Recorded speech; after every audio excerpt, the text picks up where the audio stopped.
Hi guys, welcome back to our YouTube channel. So in this video tutorial, I am going to show you the best 10 kits in FIFA Mobile.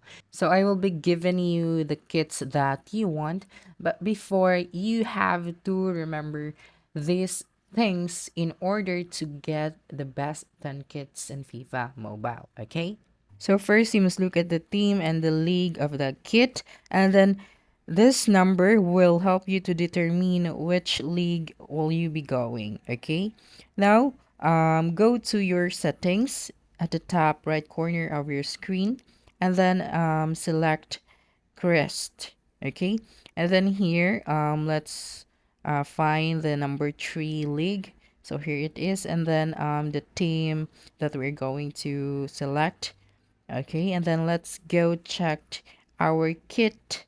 So here we have successfully obtained that kit. Now I will be going to show you the best 10 kits in FIFA Mobile.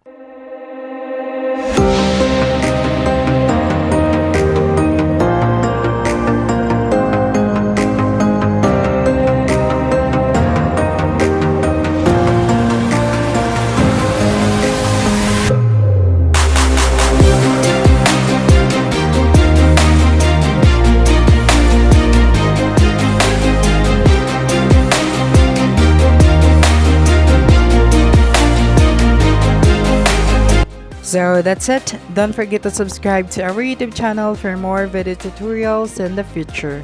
Bye bye.